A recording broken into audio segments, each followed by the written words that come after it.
Thank you, everyone, for listening to Soul Talk with host Jeremy McDonald, the author of Peace Be Still. You can check out more about our shows or about Jeremy at soultalkradio.org and jeremymcdonald.net. And now for our show. Hello, everybody, and thank you for listening to Soul Talk.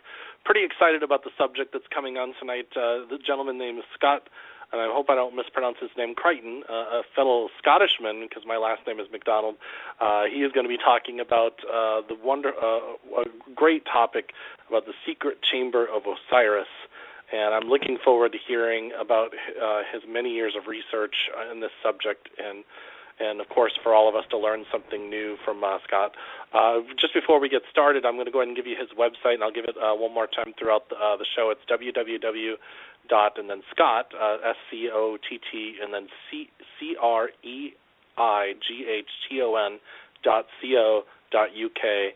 And it's down also below in the description as well, so you'll be able to get that link so you'll be able to find out more about Scott as well. Scott, how are you, and welcome to the show. Hi, Jeremy. I'm good. It's good to be here. Well, I'm glad to have you on the show. Pretty excited. I remember when I saw this subject, that came through, and we talked. I was looking forward to it, and because Egypt is, of course, a fascinating subject for most people, and the pyramids obviously are great wonders of the world, so I'm just interested to hear what you have to say. I know we're going to be talking about the a secret chamber of Osiris that's within the underneath the pyramids, from what I'm understanding. How did you get into this research, and what guided you through it into this? Well, Jeremy, I have been fascinated, as I'm sure, hundreds of thousands, millions of people all over the world have been fascinated by the Great Pyramids of Egypt, particularly the striking pyramids, the three giant pyramids at Giza, the iconic image that we see on millions of postcards and TV documentaries. It's just a subject that's fascinated myself since I was a child, so you're going back a lot of years there, so I was taught about the pyramids when I was a child in school, and taught that these were the tombs of the pharaohs of ancient Egypt, and as I'm sure most people probably listening to your show, they were probably taught that as well. But it's only as you become older and you start reading other material, other sources, you start to question things a little bit about these structures. Were they really the tombs of pharaohs? These utterly amazing structures. The Great Pyramid itself is just under 500 feet tall. It's got a base length of about 760 feet on each side. It's absolutely colossal monument, the only wonder left standing of the ancient world that we have. So it's like, is it really true that this colossal structure was conceived and built as the tomb for one human being, for one person? That this pharaoh Khufu, who lived something like 2,500 BC, is the Great Pyramid his tomb? Where all the other pyramids built as tombs for all the other ancient Egyptian kings? So I started looking into this more as I got older, and the more and more I looked into the subject, the more and more questions that started to sort of raise their head, the questions that I struggled to find answers to. And I have to say, it's questions that Egyptology, mainstream Egyptology itself, a lot of the time struggle to answer. So it's just this mystery, this fascination, this desire to have these questions answered, which kind of drew me like a magnet into the subject to try and find well, at least some of the answers to the questions that raised itself. So that's essentially in a nutshell, Jeremy. What drew me into this subject. So. Very cool. The book itself, the book is called The Secret Chamber of Osiris, and it's by Baring Co. It came out just at the beginning of this year, and the subject, obviously the main subject matter is about the ancient Egyptian god Osiris. So who was Osiris? Well, to the ancient Egyptians, Osiris was the ancient Egyptian god of rebirth, of regeneration, the god of the underworld. He was, in fact, Jeremy, the most important god, or he became the most important god in the whole history of ancient Egypt. He didn't start out that way. He only came to prominence, from probably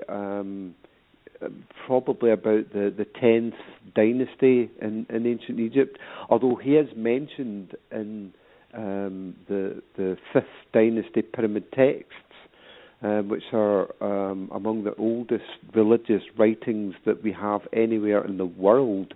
The pyramid text of the Pyramid of Unas talks about the god Osiris.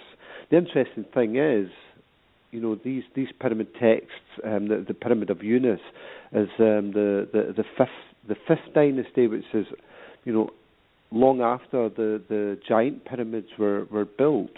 They start talking about Osiris, but only much later in Egyptian history they start talking about the god Osiris. But it's already a god. When he suddenly appears, his name suddenly appears in writing. He is a god. Unlike Imhotep, who was apparently Zoser, the pharaoh who built the first giant pyramid, the Step Pyramid at Saqqara. His architect was a chap called Imhotep. And we have a lot of information about Imhotep. He was an ordinary Egyptian man, a very gifted, clever man in many, many areas. And later on, hundreds of years after the death of Imhotep, he was deified by the ancient Egyptians. He became a god himself in the ancient Egyptian religion. So it's really curious that Osiris, when he first appears in written form, he appears already formed as a god, which tells us that he must have existed long before we find his name first attested in the pyramid text of the Pyramid of Unas in the 5th dynasty. So this again is another of these little mysteries that ancient Egypt throws up at us. How did he become a god? What was the history of Osiris? Who really was he, and how did he become this god, and why was he such an important god to ancient Egypt? So that is essentially part of what I try to explore and try to explain in this new book, The Secret Chamber of Osiris, with the subheading the secret, lost knowledge of the 16 pyramids. So with that being said, it's interesting because from my understanding, of course, we were taught that, like you were saying in the beginning, these were tombs of the pharaohs, which there's been a lot of theories about what they are, but it's become very obvious, like you're even saying in adulthood, you realize it seems pretty improbable that this was a tomb, that they spent all this time and all this energy into creating a tomb. There's a lot of theories that they were ways to communicate with the stars, So I mean, in this, it looks like in your research, they were trying to basically preserve their society That's right. Yeah, that is the essence of what I'm trying to say. About the secret knowledge, or the lost knowledge of the 16 pyramids. What I'm saying is that I have to start with a distinction. What we have to be clear about, and what Egyptology is not very clear about, is that there are two distinct phases, that's essentially the best word for it, phases of Egyptian pyramid building. Yep. We have the giant pyramids of the early Old Kingdom. Yep, that's the giant pyramids from the pyramid, the step pyramid at Saqqara, the pyramids at Dashur, the pyramids at Giza, and so forth. These were all the giant pyramids, and these giant pyramids were the pyramids that were built first. After the last of the giant pyramids, that would be the pyramid of Menkaure at Giza. There's a lapse. Ancient Egypt goes into what's called the first intermediate period, which is essentially a dark age that we don't really know too much about what happened in that period, and not a lot was done, and certainly there were no pyramids being built. Then afterwards, after the giant pyramids, you have this sort of dark age, this sort of hiatus where not a lot happened, and then you have all these small, tiny pyramids, much inferior to the giant pyramids. The giant pyramids were very, very big. Obviously, they were constructed mainly of gigantian stone blocks, whereas the later pyramids were built mainly of much smaller blocks, or much smaller pyramids. They even used mud bricks rather than solid stone in these pyramids, and very quickly these much later pyramids essentially collapsed because they just weren't as sound or structurally sound or secure as the giant stone pyramids of the early Old Kingdom. So we have this distinction: these first pyramids, and then what I call the lesser pyramids, or the inferior pyramids. We've got the giant pyramids, and then the inferior, much later pyramids. And again, there has to be an explanation for that, and I kind of explore that in the book as well.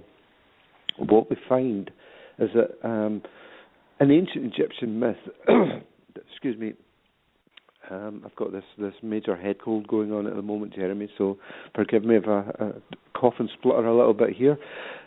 What we have in ancient Egyptian culture is this myth or legend of Osiris that has come down to us from the likes of Plutarch and other ancient historians. And what is written there is it tells us that Osiris was an ancient, essentially a pharaoh, king of Egypt, and one of the first kings of Egypt. And his brother Seth was jealous that Osiris was the king, and he wanted to usurp and take the throne of Osiris for himself. And essentially what happened is there was this battle between Seth and Osiris. And Osiris's body, Osiris was murdered by Seth, and his body was cut into 16 pieces, and according to the myth, the legend, it was scattered across the land of Egypt. And what I argue in the book is that these body parts were essentially symbolic parts of Osiris. They were actually the first 16 pyramids. These 16 body parts of Osiris, the body of Osiris was cut into 16 parts. These were the first 16 pyramids. They essentially were the 16 body parts. But according to the myth, one of these parts was missing. And Osiris's wife, Isis, went about trying to gather all these 16 pieces together, basically to reconstitute the body of Osiris, to make him whole again. But there was a part, the phallus of Osiris, that she could not find, according to the legend. And what I'm arguing in the book is that if these parts of Osiris are the first 16 pyramids, and she was able to find most of these parts, then there's a hidden pyramid, if you like, that she couldn't find. And this is essentially what this legend tells us in a metaphorical sort of way, is that there are the pyramids, or the 16 parts of Osiris are the pyramids, but there's one part that is hidden away that cannot be found, and it's deliberately hidden away by the ancient Egyptians, and this is what the secret chamber of Osiris is all about in my book. It's about finding the lost part of Osiris, the part that was hidden away by the ancient builders.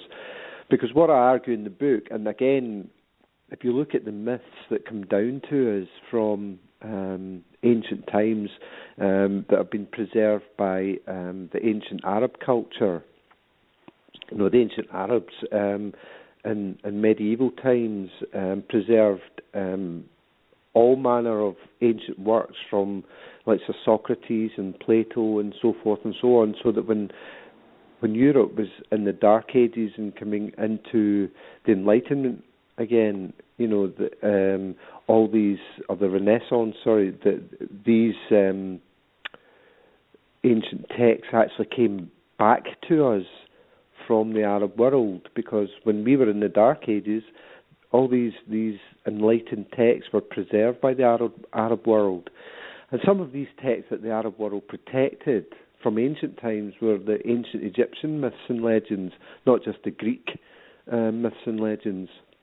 And one of these legends that the Arab world, the Arab chronicles talk about, is that the ancient Egyptians noticed that something had changed in the heavens, in the skies, that the stars in the skies were not moving according to their normal course. And the ancient Egyptians were very, very keen observers of the heavens.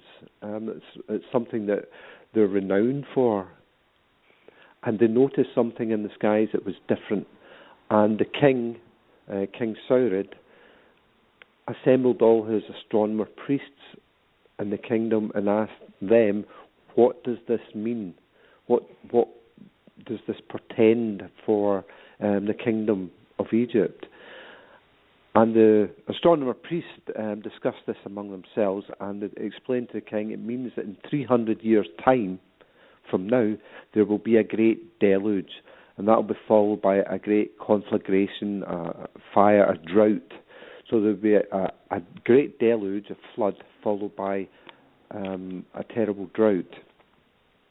And King Saurid, according to these Arab chronicles, decided that the ancient Egyptians would build pyramids, and in these pyramids they would have chambers, and they would place in those chambers, within these pyramids, everything that was needed to ensure that the kingdom could be reborn, could reconstitute itself like a phoenix after the worst effects of this flood had come to pass and had passed by. They would be able to take everything out of the pyramids and rebuild their kingdom again.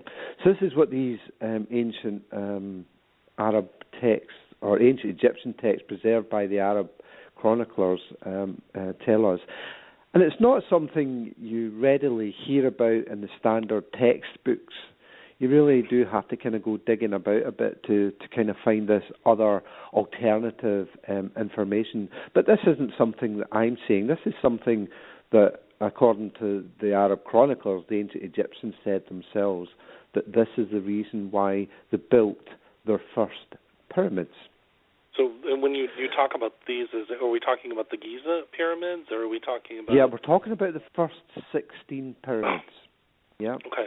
The first 16 pyramids across the land of Egypt basically include all the giant pyramids, from the pyramid of Djedefre, the pyramid of Zoser, the various pyramids of Snefru, the various pyramids of Khufu, Khafra, Menkaura, all these, and plus all the small satellite pyramids, of 6 satellite pyramids at Giza that they built also. But these were built for a very unique and specific purpose, to do with precession and to do with actually dating the site, or the plan, if you like. And basically what I argue and I show in the book is that these structures aren't 4,500 years old. They're much older.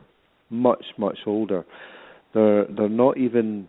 Robert Bauval and Graham Hancock spent a lot of work researching this, and Robert Bauval, along with Adrian Gilbert, came out with a date of about 10,500 BC, something like that. They're not even that. They're much older than that again.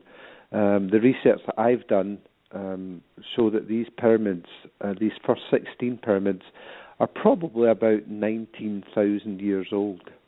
Oh, wow. And we're talking about a civilization on this planet that didn't have any problem moving gargantuan stone blocks. Stone blocks that weigh... the stone blocks in the Great Pyramid at a height of about 250 feet that weigh 70 tons in the King's Chamber of the Great Pyramid. So we're talking about people that could move and cut and shape with these massive stone blocks. And it must have been done with a technology that is better than the copper tools that we're told that the Fourth Dynasty used. And there's evidence in the Great Pyramid itself that iron, for example, has been used inside the Great Pyramid. There's evidence of an iron door having been found on the outside of the one of the southern shafts which come out of the Great Pyramid. There's these small shafts that go from the interior chambers, all the way to the exterior of the pyramid.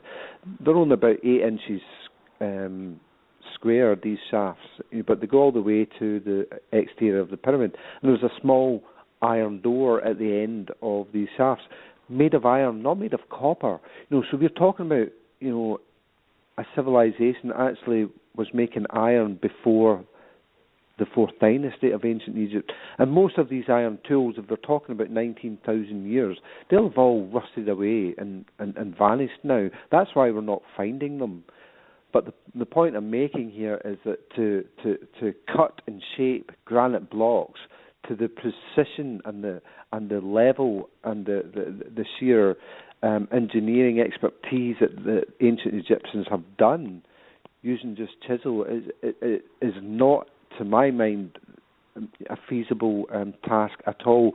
When you look at the stone blocks in the Serapeum, for example, these gigantic basalt stone containers, granite stone containers, cut, to absolute precision, with precision joints, right-angled joints, perfectly flat surfaces. The mind just boggles that we're told that these people, this civilization, did this with just copper tools and stone pounders. I've seen people, carve granite with a copper chisel and a stone pounder, and it just doesn't work. I've seen them then having to resort to use tungsten tools, which are really, really, really hard tools. And that is the only way that they were able to shape these granite blocks by hand. And it took them months and months and months just to shape one granite stone using tungsten and a really solid hammer.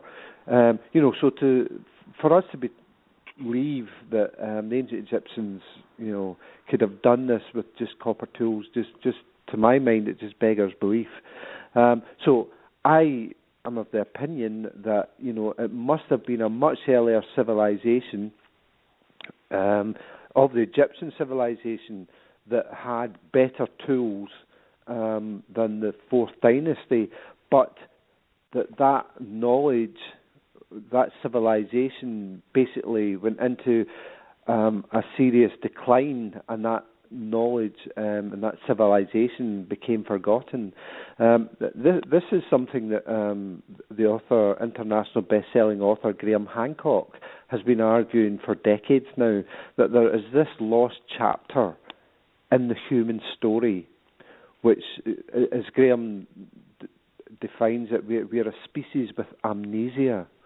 And I think he's right. I think, if we look at the history of the world and we look at all these incredible monuments all over the world that we're digging up and we're finding, it's pushing, the boundaries further and further of civilization further and further back. We're told that civilization started about 4,000-5,000 BC, something like that. Where the first farmers started to farm the land and gather crops and domesticate animals and so forth and so on. But we're now finding like the temple at Göbekli Tepe in Turkey. That's a temple that is 12,000 years old. It's a temple. Temples aren't supposed to be built by nomadic peoples. Temples were only supposed to have been built by, civilization, cultures that farmed land, domesticated animals, and, had, a culture that honored their dead and, honored their gods and would build temples. But we're talking about Göbekli Tepe. It's 12,000 years old, and that's only come out in like the last 10, 15 years, knowledge of Göbekli Tepe. So we're pushing the boundaries further and further back of civilization, of when it really, really began. But as I said, 19,000 years ago, Jeremy, the world was a very, very different place from what it is today. 19,000 years ago, the world was at the beginning of the end of the last ice age. There was, where you are in Florida, I'm not sure if it maybe went as far south as Florida, but you had the great Laurentide ice sheet, which covered the entire, all of Canada and most of North USA. Right, all the way down as far as New York, I believe, maybe slightly further south. So, and then it was the same over in Europe and Russia as well. These giant ice sheets covered vast areas of land. Where I am sitting here in Glasgow in Scotland, there was 2 miles of ice above where I'm sitting right now. There was 2 miles of ice. It's all gone, and when that ice melted and disappeared over, hundreds and thousands of years, it melted and the sea levels rose. The sea levels were 400 feet lower 19,000 years ago than they are today. So if the seas were 400 feet lower, then you're talking about, the shores of our countries were much further out than they are today. The coastlines were much further out than where they are today, probably miles and miles further out than where they are today. And that's where the civilizations would have settled on these ancient coastlines, which are now under 400 feet of water. But obviously, as I'm saying in the book, the ancient Egyptian myth talks about the stars in the skies changing. I proposed in the book that this was as a result of a tilt of the Earth's polar axis. There's a lot of science that says, well, that's just not possible, but I show in the book using fairly recent scientific papers that actually show, well, actually it is possible, and it can be done in such a way that you don't need something massive smashing into the Earth to cause this tilt to happen. You don't need that at all. A paper came out, I think it was 2007, 2008, which actually shows that a tilt of the Earth's pole can actually happen with just a large object passing by the Earth. In ancient times, that would have been enough to produce enough of a torque and tidal friction on the Earth's surface to actually induce a shift of the pole. And this is what I argue in the book. This is why the stars moved out of their place. The ancient Egyptians observed the stars moving out of their place. And, we have legends from all over the world that talk about this, the stars moving out of their place. The stars in the northern sky went much lower than they are now. Legends from China, legends from Egypt, legends from Israel, legends from South America, legends from all over the world talk about how the stars moved out of their normal course. There's another guy, an Australian astronomer, George Dodwell, who did a lot of research into this ancient myth. I write about this in my first book, actually, the Giza prophecy, and he did a lot of research into this myth of the Earth's pole shifting, and he actually essentially looked at ancient astronomical monuments and how they were orientated, and he actually worked out that around 2345 BC, the Earth's polar axis was tilted at 26.5 degrees. Now, that's astonishing because he did this scientifically and also mathematically. He's proven this, George Dodwell, and if you look at the guy's data, it's really hard to dispute.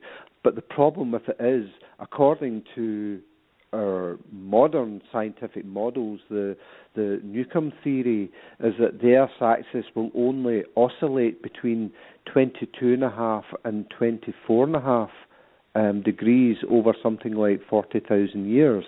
That's the swing parameters of the Earth's polar axis.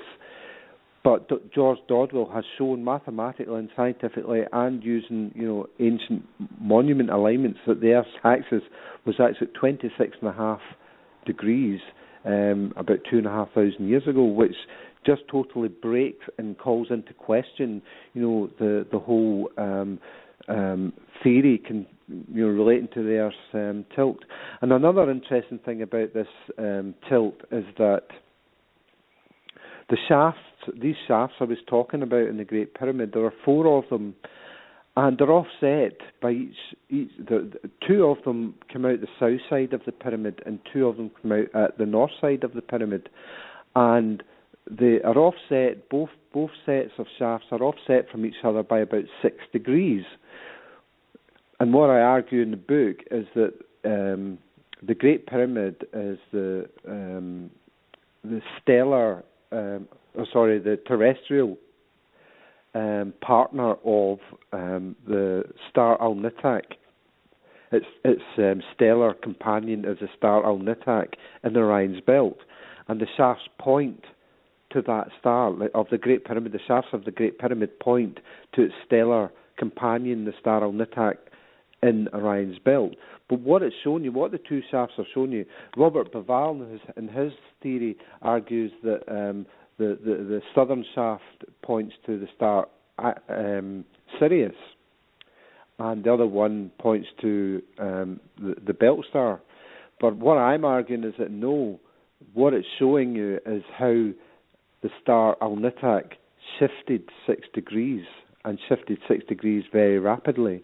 That's what these two shafts in the southern face of the Great Pyramid are indicating, because there's two shafts in the northern side of the Great Pyramid that point to the sky there, having also shifted 6 degrees. It stands to reason if one side of the sky is shifting upwards 6 degrees, then the opposite side of the sky in the north would shift down 6 degrees. And that's exactly what these shafts are showing. So, and the remarkable thing about that, Jeremy, is that at Giza it's only a shift of 6 degrees, but these chaps in their paper, Baltzberger, I think his name was, Wolfley and Baltensberger, they basically show that the Earth's pole was somewhere roughly around the middle of Greenland about 19,000 years ago. And the pole there to where the Arctic Sea, where it is at the moment, is a shift of about 18 degrees. So you have a shift at the poles of 18 degrees, but a shift at Giza of only 6 degrees. Well, how does that compute? But it's actually correct. It is actually correct because of the Earth as a sphere, and because of the nature of the tilt. Different parts of the Earth will move, because the Earth is a globe, will move, correspondingly different distances from the previous pole to the new pole. I explain this more in the book, but it's exactly correct. If the pole was in Greenland, it moves 18 degrees, but at Giza Giza itself would actually only move by about 6 degrees. The sky would only appear to rise about 6 degrees at Giza. And this is exactly what these shafts are showing us. And another remarkable thing as well, the pyramids at Teotihuacan in Mexico, the pyramid of the sun and moon at Teotihuacan in Mexico, they're aligned along what's called the Avenue of the Dead. And that avenue is something like 15 degrees off true north. Yep, but if you actually look if you follow that 15 degree line all the way from Teotihuacan up northwards towards the pole, you actually end up in the middle of Greenland. So we have all these little clues dotted all over the world, and we have these ancient myths from all over the world that talk of the sky having moved, something tilted the Earth, and this is possibly, and this is what I argue, caused the ice basically to go into meltdown, caused these ice sheets to go into meltdown and the seas to begin to rise. And the ancient Egyptians saw that this was occurring, and the king said, we are going to build pyramids, and we're going to store in them everything we need to reconstitute the rebirth of our kingdom after the worst effects of this disaster, have passed. And that is basically what I argue that they did. If you look at the evidence for this, if you look at, for example, the first pyramid that they built, the pyramid at Saqqara, the Step Pyramid, remember, Jeremy, they have never found a body intact that is, a king, a pharaoh, inside his tomb, undisturbed in any, pyramid tomb or any pyramid. They've not found one. The only pharaoh, in fact, that they've ever found intact that we know. I mean, don't get me wrong. They have found bodies in stone boxes in pyramids. They have. But we know for a fact that these have been later intrusive burials. But they've never found one intact, undisturbed burial, a genuine burial of a king in any of these pyramids. The only pharaoh they've found undisturbed, still in his tomb, is the pharaoh Tutankhamun. But that was in an underground tomb in the Valley of the Kings. It wasn't in a pyramid. If you look in the book, I actually argue why these pyramids could not actually be tombs. They just couldn't function as a tomb for a number of reasons, which, as I said, I go into in great depth in this book. But one of the most important things in terms of what I'm arguing, that these structures were essentially built as what I call recovery vaults. They were about the recovery of the kingdom, not the recovery of the king. That would come later as a religion was built up around what these earlier structures were used for, or what they actually were. A whole religion was born out of that original function, and it eventually grew into a rebirth machine for the king in later dynasties. But I'm digressing here. The first pyramid at Saqqara, the step pyramid at Saqqara, underneath that pyramid in the early 20th century, a number of early archaeologists, Egyptologists, I think his name was Forth, went down below the step pyramid, and underneath there he found literally kilometres of corridors and passageways and galleries. And he describes how he was walking through these long passageways and corridors, shin deep, almost up to his knees, in grain. Various types of grain, wheat, barley, all sorts of seed types underneath the step pyramid at Saqqara. He found, or in some of the galleries that hadn't been opened, there's a whole load of galleries under that pyramid, and this particular gallery that hadn't been opened, or it looked like it had been opened, wall had collapsed. But inside there, they pulled away all the collapsed wall, and inside there they found 40,000 pots, storage vessels, 40,000, not one or two or three or 10 or 20, 40,000 stone vessels, all different types, shapes and sizes of stone vessels for distributing, for storage and distributing grain and all sorts of seed types. So this is, the kind of evidence. They didn't find a body, they found seeds, tons of the stuff underneath the step pyramid at Saqqara. But that isn't something you'll hear in the mainstream sort of history books. Well, it's maybe hinted at, but you don't hear it mentioned a lot. There's also evidence of grain having been stored, massive amounts of grain having been stored in the Great Pyramid at Giza as well, which I go into in great depth in the book. But one of the... I'm sorry, I didn't mean to interrupt you. I was just thinking about, because I met many years ago, probably about 15 years ago, an Egyptologist that was excavating not the Giza plateau, but a village or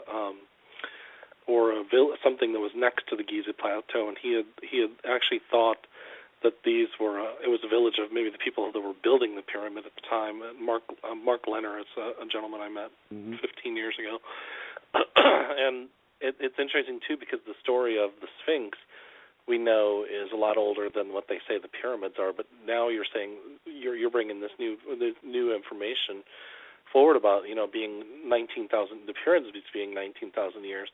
So could that village that he's excavating in the Sphinx, in the pyramids, all be from the same time period? In the pharaoh wanting to preserve his civilization for this deluge that was coming, and it's all these things correlate with each other. Is that possible?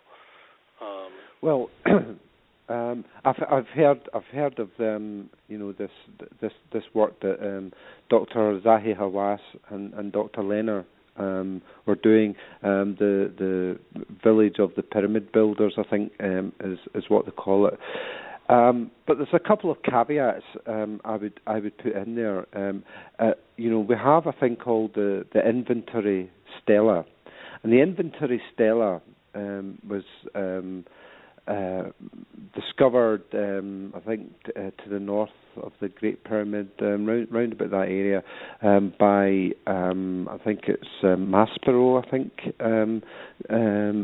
or Mariette, discovered this stela, and on this stela it talks about Khufu, the pharaoh Khufu, repairing the Sphinx, and the pharaoh Khufu repairing other structures at the Giza plateau.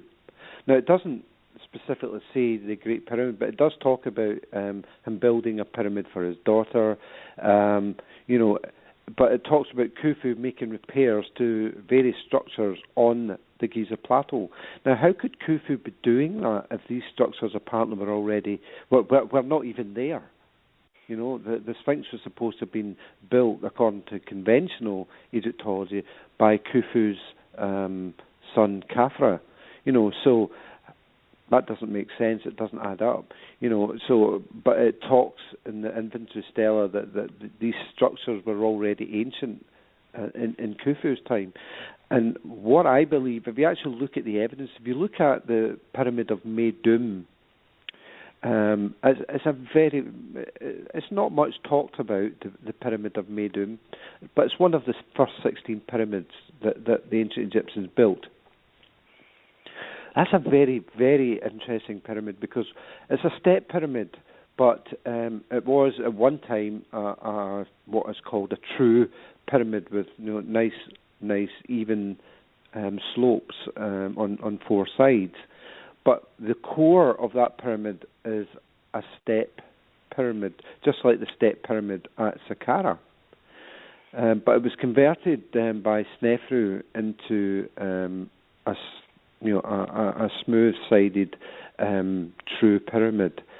But the interesting thing about the Meidum pyramid is that the core of it, the step, the blocks on this step pyramid, it's actually got casing blocks that face, perfectly smooth casing blocks.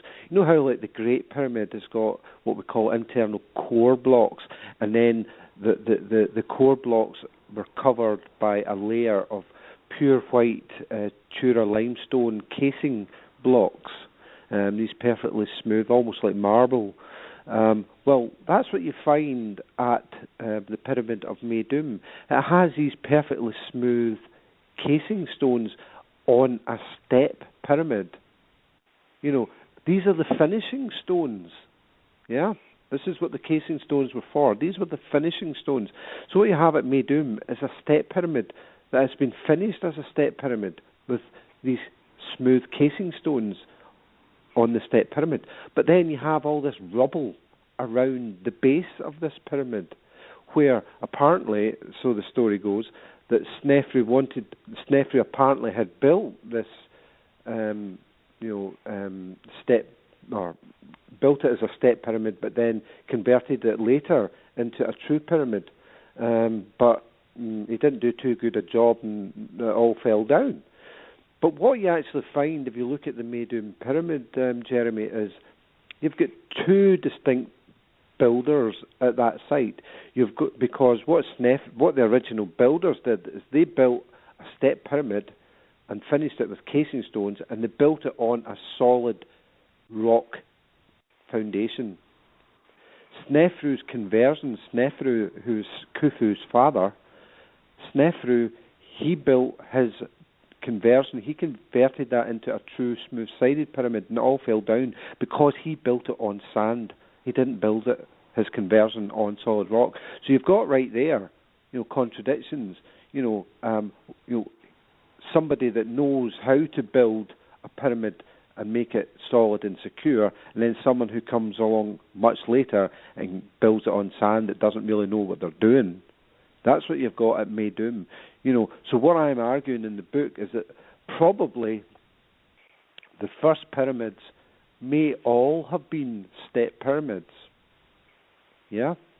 And later civilizations of ancient Egypt converted them much later into true pyramids. So that's an argument to be had.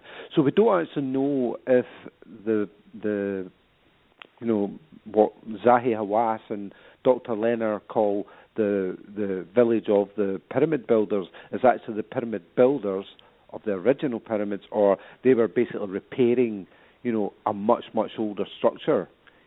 So there's, it's a very grey area and it's very, very muddy. But if, the evidence that I present in the book, which dates the pyramids to 19,000 years old, then, this could have been a site that was used by the original builders.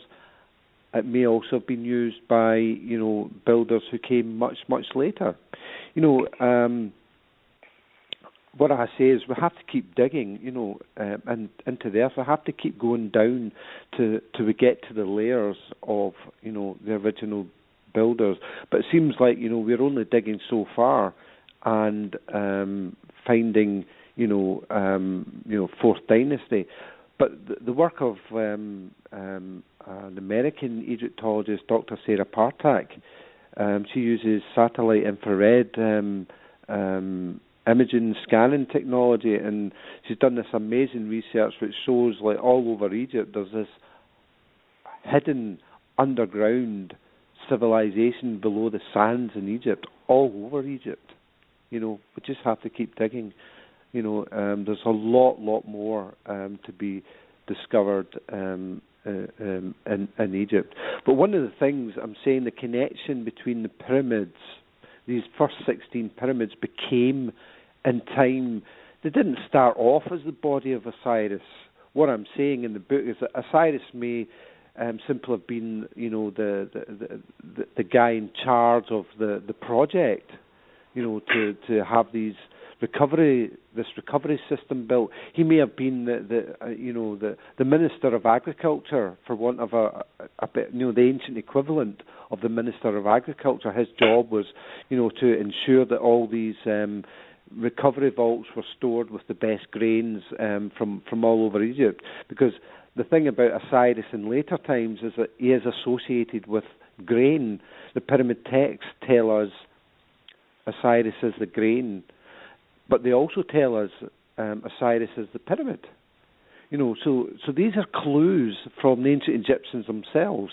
From their most ancient writings, the pyramid texts, Osiris is the pyramid and Osiris is the grain. It says those two things quite explicitly. And it says also, this construction of the pyramids is Osiris. It says that quite explicitly in these texts. But nobody's ever... People maybe just thought this is just a metaphor for something. But what I'm saying is, well, actually, no. Actually, probably, the first 16 pyramids were, Project Osiris. That's how I term it in the book.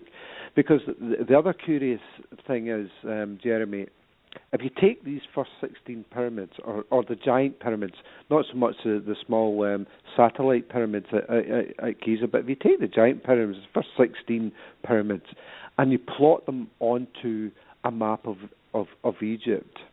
Now, I don't know, Jeremy, are you familiar? I'm sure your listeners are probably familiar with the classic image of Osiris, the god Osiris.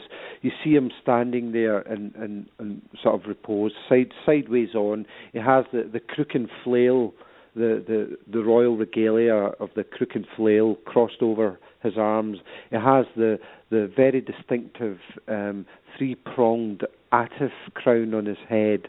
The middle prong is slightly higher than the two prongs at either side of the Atif crown. So that's a classic image of Osiris, and you can Google that. You can see it. What I found is that if you plot the first 16 pyramids of the ancient Egyptians, these first 16 pyramids on the ground at Giza, along the back, not just Giza, but all 16 of them, from the very north to the very south, from Radegedef's pyramid in the north to Snefru's pyramid at Meidum in the south, you find that these, if you join them all up, you actually end up with a stickman shape of the classic Osiris image. Oh, wow. Now I don't know if that's just pure accident or coincidence. I can't see how that can conceivably be a coincidence. But that is essentially what you end up with. And I show this quite clearly in the book, how this works out. So Osiris literally was the pyramids. And what you also find in later dynasties, Jeremy, like, after this long hiatus where they didn't really do very much, Osiris suddenly comes to the fore. In like the 11th, 12th, 13th dynasties of ancient Egypt, Osiris is the most prominent god at that time. And what you find is that the ancient Egyptians then were, they were really big into worshipping Osiris at that time. He was the god of rebirth, the god of regeneration. And what they would do is they would make these small mud effigies of the god Osiris. They would make it out of mud, this image of Osiris out of mud, and they would hollow out the inside of this mud and make a chamber. And inside this chamber they would store grain, and then they would put the halves of the Osiris thing together. They would put it in a small stone or a small wooden box, and they would bury this in the earth and put a big rock, a big boulder on top of it. So here you have the god Osiris, an effigy, a small clay figure of Osiris, the body of Osiris filled with grain, because that is originally what the body of Osiris did. The first 16 pyramids were the body of Osiris filled with grain. The ancient Egyptians were just reenacting, in metaphorical and allegorical and ceremonial terms, what the original pyramids did. And they would put this mud, this earth, Osiris, into a stone box, and they would put it in the ground, and they would put a big boulder symbolising the pyramid on top of it. Now, a curious thing, Jeremy, I don't know if you're aware of this. They've only found, I think, in these first 16 pyramids, they've only found what the Egyptologists call sarcophagi, a stone box, which they say was the coffin, if you like, or the outer coffin of the pharaoh. But here's the thing: the ancient Egyptians had different types of stone boxes. Yeah, they had stone boxes called quartzo, which were sarcophagi, what we today call sarcophagi. It was for a human burial. But they also had a stone box which they called nebank. And you can see they're quite different, because if you look at this, the quartzo, these are sarcophagi of the likes of Khafra. He built the second largest pyramid at Giza. If you look at the quartzo, or the sarcophagi of his Khafra's brothers and sisters, that's like Merisank and Kawab, and his siblings, basically, they all had their names and their titles engraved on their sarcophagi, their quartzo. But Khafra, their brother, his supposed sarcophagi is completely nameless. Not a title, not his name. It's completely anonymous.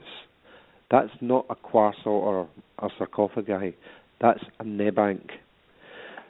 When Giovanni Bolzoni first went into Khafra's pyramid at Giza, the middle one at Giza, he got to the main chamber and he found the granite stone box. And when he got the lid off this box, he didn't find it contained a body, but there was something in it.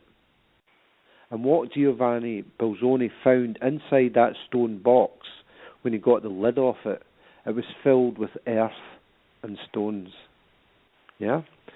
That's what he found in it. That is what I call the nebank. Yeah, it's not a quarsal. The ancient Egyptian word is quarsal for a sarcophagi, but they also had another type of stone box, a nebank. And this is what they were doing in later civilizations. They were making these small Osiris dolls or mud dolls filled with grain and putting them in these small nebank boxes and placing them in the ground and putting a boulder on top of them. Because these people knew what the pyramids were, and they knew what the stone boxes in them were for. They were about, it was a chthonic ritual about the rebirth of the earth, not the rebirth of a king. That's why Giovanni Bolzoni found earth in the box, because it was a chthonic ritual about the rebirth of the earth, of the kingdom. It wasn't about the rebirth of the king. That came later as the religion evolved. Yeah, so this is what I argue in the book, that the whole symbology of these Osiris dolls, they're called corn mummies because they were filled with grain. But that, as I argue in the book, they were filled with grain because the original pyramid, the 16 parts of Osiris, his body was, a body that contained grain. That was the whole purpose of, or the main one of the purposes. It wasn't just grain. They had tools and all sort, and ancient texts, knowledge that they would store in these recovery vaults, these 16 recovery vaults. So that's what I argue these were for. And the ancient Egyptians tell us themselves what they were for. They tell us that the pyramid was Osiris, the pyramid was the grain. They show us in their own ceremonies what these pyramids were. They were boxes of earth. Yep, they were boxes of earth inside a pyramid. They made boxes, filled it with an Osiris earth doll, placed it in the ground and placed a big boulder on top of it, symbolizing the pyramid. They knew what was in these pyramids, and they knew it wasn't a pharaoh or a human. It was a chthonic ritual about the earth. Well, and then they were so ritual, they understood a lot more than we do. They were more in tune with the earth and the stars than we are. Absolutely. So, yeah. Absolutely. So yeah, that's this. This has been incredible. This has been an incredible source of information, and definitely would not mind having you on about your other book as well at a later time. So, well, I haven't even started. Jeremy, I haven't even started. I'm currently working on a new book, which is just going off to Inner Traditions Bearing Company. It's called The Great Pyramid Hoax, The Evidence. Because obviously I'm saying these structures are 19,000 years old. But if the Pharaoh Khufu, according to Deluge of Thoth, only lived 4,500 years ago, and I'm saying the pyramids are 19,000 years old, how come they managed to find Khufu's name in a hidden chamber within the Great Pyramid? So that's the evidence that the mainstream Egyptologists used to essentially prove that Khufu built the pyramid as a tomb. But I present in my next book, I present some of the evidence in the secret chamber of Osiris, but in my next book, I basically blow that whole Khufu Cartouche and Khnum Khufu Cartouche myth right out of the water. It is a hoax. It was a 19th century hoax perpetrated by an English antiquarian, Colonel Richard Weiss. The writer Zechariah Sitchin touched on it, but he didn't nail it. Some of Sitchin's evidence has been debunked, and rightly so, but Zechariah Sitchin didn't nail it. This book, the evidence I place in this next book, absolutely nails this lie these markings. They have nothing to do with Khufu. They're a 19th century hoax, and I present all the evidence in Great Pyramid Hoax. The evidence, that's my next book. So you need to look out for that one as well. Oh, wonderful. Well, I'm looking forward to it, Scott, and thank you so much for your time tonight, and I hope you get better, over the next few days. Oh, I hope I get better too. I'm sure I will. Yeah, I'm sure it will. Well, Scott, it's been a pleasure, and everybody check out Scott's website at www.scott, and it's CREIGHTON.co.uk. And everybody have an amazing evening and an amazing night. Thank you, Scott, and get some rest, and I will talk to you soon. Thank you. Thank you, Jeremy. It's been nice talking to you. Take care now. Bye-bye.